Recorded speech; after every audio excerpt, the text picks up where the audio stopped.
حبیب آپ سورت کو دیکھیں گے، اذا طلعت، جب طلوع ہوتا تھا،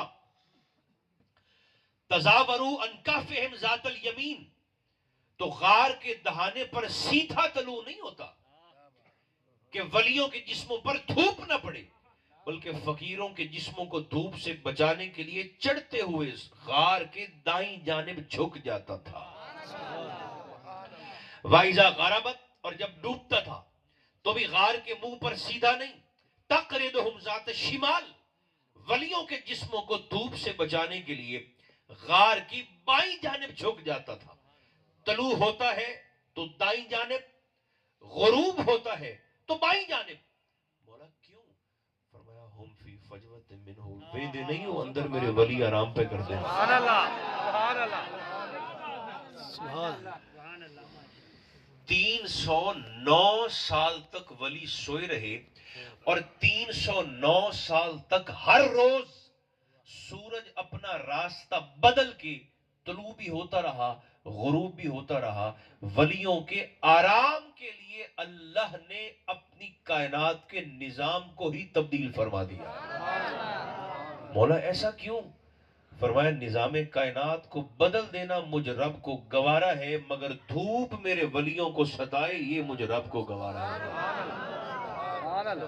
اچھا اب مزے کی بات یہ ہے، اندر صرف ولی سوئے نہیں رہے، اللہ فرماتا ہے نقلبہم، نقلبہم، فرمایا ہر 3 ماہ بعد یا ہر 6 ماہ بعد، 6 مہینے بعد، اللہ فرماتا ہے ہم جبریل کو بھیج کر سوئے ہوئے ولیوں کی کروٹ بھی بدل دیا کرتے تھے۔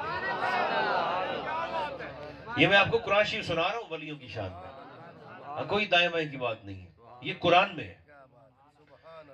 ولیوں کی کروٹ بھی ہم بدل دیتے ہیں۔ بس کریے چلیے، پھر بولیں زبانیں کھولیں اپنی۔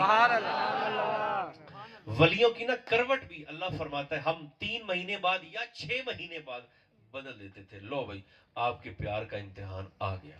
سبحان اللہ، سبحان اللہ، یہ اگلے اس جملے پر سبحان اللہ، جن تک میری آواز جا رہی ہے ٹھیک ٹھیک، وہ ذرا غور کریں اور اپنی نسبت پہ فخر کریں سبحان اور لوڈیاں ڈالیں اپنی نسبت کو سامنے رکھ کر۔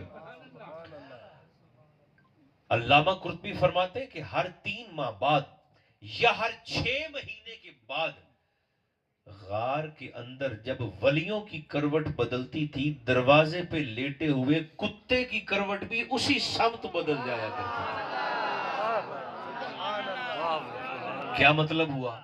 جو فیض غار میں ولیوں کو ملتا تھا وہ دروازے پر بیٹھے ہوئے کتے کو بھی برابر ملا کرتا تھا۔ اب اس میں تو کوئی سنی شیعہ دیوبندی وہابی والی بات ہی کوئی نہیں ہے۔ اگر ولیوں کے دربار پہ کتا بیٹھ جائے،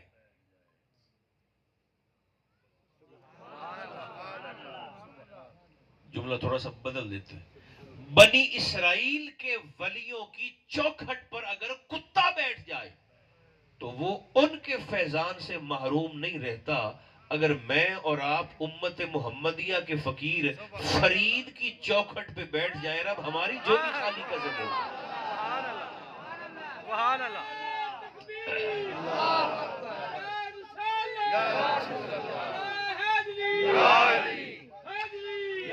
6 ماہ بعد کتے کی کروٹ بھی بدل جاتی تھی۔ اچھا وقت گزرتے رہے، زمانے بیتتے رہے، 309 سال پورے ہوئے۔ کتنے؟ زور سے بولیے گا۔ 309 سال پورے ہوئے، ولی جاگے، چونکہ موت تو تھی نہیں، نیند تھی، ولی جاگے، بیدار ہوئے۔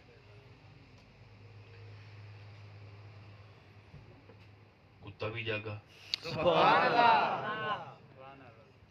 ایک بندہ کہنے لگا جی یہ ولی اس لیے فریش رہے، تر و تازہ، کہ ولیوں کے جسم پر دھوپ جو نہیں پڑی، دھوپ پڑتی تو پتہ نہیں کیفیت اور بدل جاتی۔ تو علامہ قرطبی فرماتے ہیں کہ اچھا چلو ولی تو اس لیے بچ گئے کہ اندر چھاؤں میں لیٹے رہے، دھوپ نہیں پڑی، تو ولیوں کا کتا جو 309 سال پڑا ہی دھوپ پہ دروازے پہ رہا ہے، وہ کتا کیسے بچ گیا؟ اس کی تو ہڈیاں گل جانی چاہیے تھی. لیکن اچھا 309 سال کے بعد جب ولی جاگے نا، بیدار ہوئے، تو باہر تو 3 صدیاں گزر چکی تھی. سبحان اللہ. جاگے ایک دوسرے کے لباسوں کو دیکھا، جسم کو دیکھا، چہرے مہرے کو دیکھا. تو ایک ولی دوسرے ولی سے سوال پوچھتا ہے، کم لبستم، کیا بات. سبحان اللہ. ہم اس غار میں کتنی دیر سوئے ہیں؟ سبحان اللہ. دوسرے ولی نے جواب دیا اور کمال کر دیا، اس نے کہا لبسنا یومن او بعد یوم. سبحان اللہ. وہ کہتا ہے مجھے لگتا ہے ہم اس غار میں ایک دن سوئے ہیں یا دن کے بھی چند گھنٹے سوئے ہیں. سبحان اللہ. اگر آپ کی اذان تھکے نہ ہوں،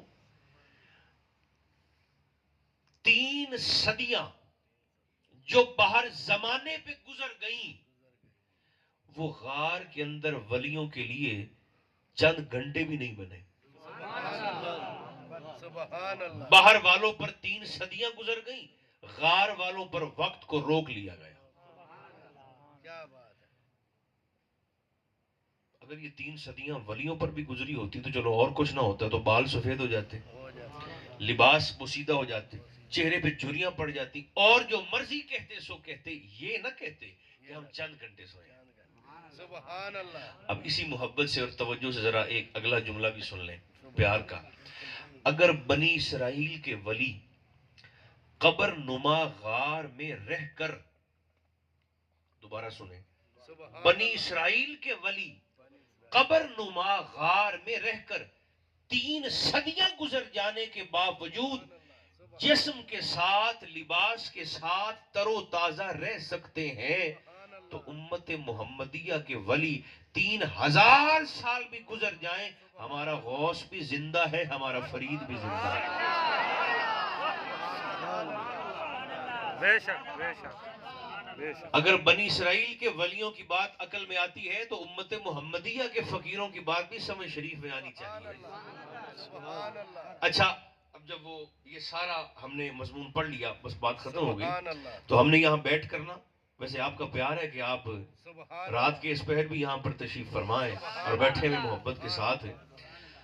اب ہم نے یہاں بیٹھ کر نا اللہ کریم کی بارگاہ میں ایسے عرض کیا، مولا یہ جو سارا تو نے ہمیں قرآنی قصہ ارشاد فرمایا نا اپنے ولیوں کا، مولا بڑا ایمان افروز ہے، ہمیں بڑا ایمان تازہ ہوا ہے، سن کے بڑا مزہ ہے. اب مولا ذرا یہ بھی ارشاد فرما کہ وہ غار والے تیرے ولی تھے کتنے؟ سبحان اللہ. سبحان اللہ. فقیر تیرے غار والے وہ کتنے تھے؟ ہم نے سوال کیا مولا ولی کتنے تھے؟